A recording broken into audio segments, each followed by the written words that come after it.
Hello, everyone. Welcome to Movie Community College. I'm not going to joke around about this. Oh, okay. This is something that I think is near and dear to my heart, in our family's heart. I am bipolar. I suffer from depression, and so we'll talk about this after the video. So this is Deepika. Right. I am not ashamed. I'm not ashamed, and Right. she's going to talk about depression. Okay. I think what was tough was not being able to talk to anyone because I don't think anyone understood what I was experiencing. So if I'd say I'm not feeling, and I didn't know myself initially how to describe it. I've just, all of these terms of, I knew what I was feeling, but I don't think I was able to communicate entirely what I was feeling. Like I knew I had this pittish feeling in my stomach. I knew that I'd be scared to wake up. I didn't want to wake up. I wanted to always, I found sleep. I found comfort in sleep because I felt like that was my escape. And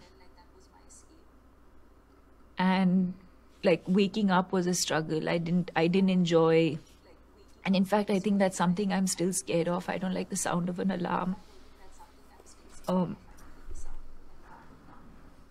So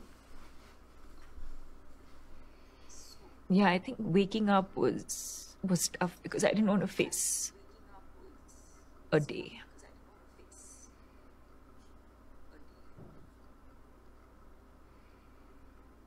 Every day I had to wake up because I had to wake up, do something. I didn't enjoy that feeling of waking up to an alarm and then going to work. I think I had to do it. I was working every day, and there were days when, I mean, of course, I think every day was a challenge to sort of understand. I didn't know how the day was going to pan out for me. I didn't know if I think I'd be extremely conscious of being surrounded by people because if I needed to break down, I didn't know where I could do that. And so I think I was always conscious of where I was going to be, although that was not in my control because I think in my profession, I'm expected to be at different places at different times and no 2 days are the same. There's no pattern to any day. So I think there was always that fear of wondering where I'm going to be. What if I have that feeling of low? What if I need to break down? And not knowing where to sort of have that moment to myself. And I was also, I think, conscious of people seeing it on my face. So it was a lot of effort, I think, to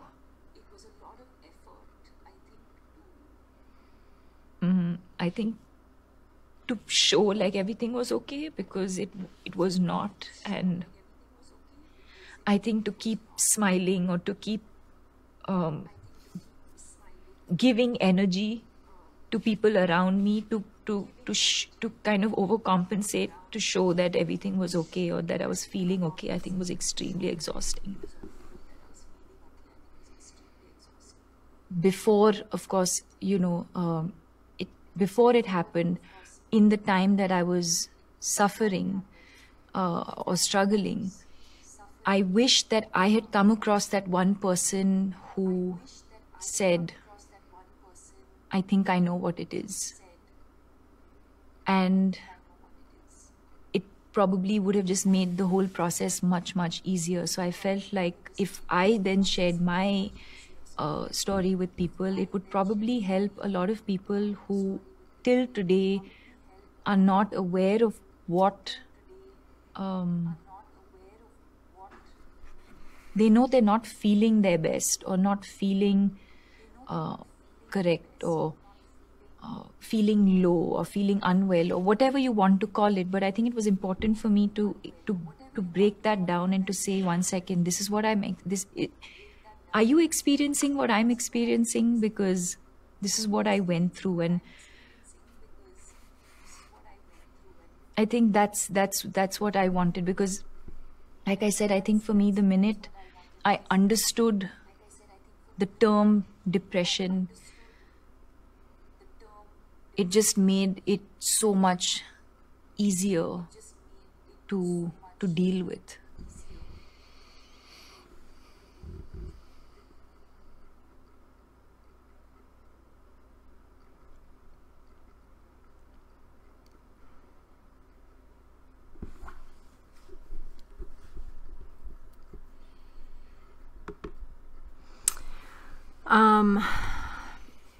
Hard not to cry during that. Couple of things that come to mind. There's a difference between clinical depression and circumstantial depression. I think everybody at some point in their life has probably suffered from circumstantial depression. A period of time that varies in length. It could be days, it could be months, it could be a few years.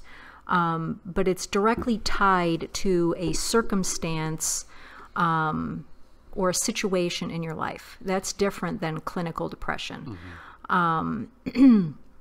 The other thing, I think what I most appreciated about Deepika sharing her story is that sometimes people get this idea that if you have it all, that you don't suffer from anything. And she obviously is beautiful, she is intelligent, and she's famous. And yet she still suffered from what sounds like clinical depression, not circumstantial depression. It's important to remember that anyone can suffer from that. It doesn't matter who you are, what you do for a living, how much money you have, where you live, if you're married, have kids. None of that matters. Anybody can suffer from depression. I have been a person who has had circumstantial depression at times, and I know for me, the thing that has helped me the most is certainly my faith in Christ and being in prayer and being in the Bible. That has helped me immensely to overcome those times where I've had circumstantial depression. I think one of the things that really bothers me about my depression, and it started when I was young, that I noticed that I can recall it when I was young, is people would say, "What's wrong with you?" Right. And I would say, "I feel depressed." And they would say, "What do you have to be depressed about? You're a kid." Right. And not understanding what it was. Right. And I don't think I fully could appreciate what it was until I met you, because you started to notice cycles of time, that there were intervals when this would come. It was regulated almost. There was a season to it. Well, and at the time, I worked in the medical field and with a lot of nurses, and so you start to kind of pick up on things. So. And so my depression is caused by a chemical imbalance.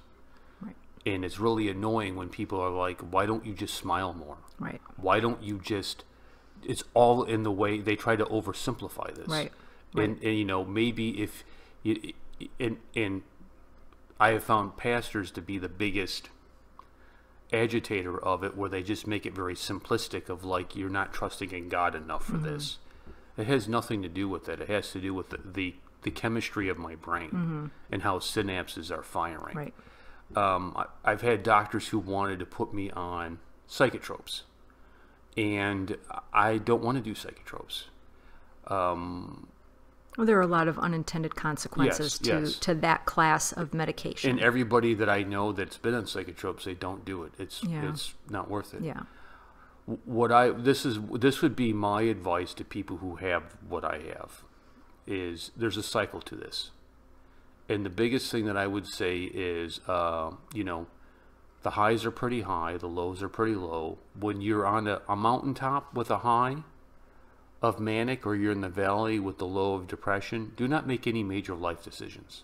Well, and this is where it helps to have somebody in your life who will be there to help support you, because if you're by yourself going through that, it's difficult to remind yourself not to make Yes. those decisions. Yes. But if you have somebody in your life, whether it's a spouse, a parent, a sibling, your best friend, somebody who can help to hold you accountable and say, remember, this isn't going to last forever. This Right. is not the This is time to just a be cycle. making Right. decisions. Right.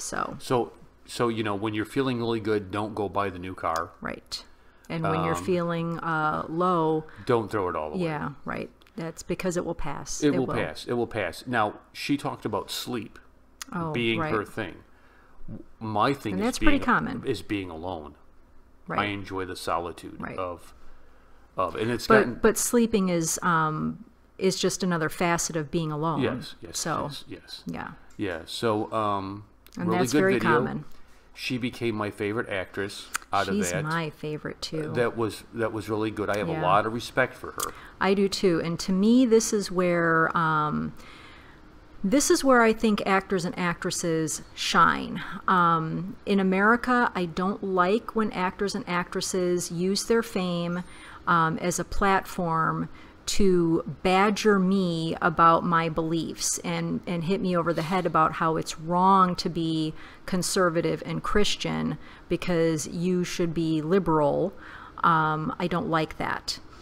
I do like when actors and actresses use their platform to shine a light on a personal problem like that, because it helps show everybody it doesn't matter who you are. Anybody can suffer from something like that. So I very much appreciated that video. Very good. Very good. Thank you, Deepika. Bye, everyone. I'm Donald Trump, and I approve this message.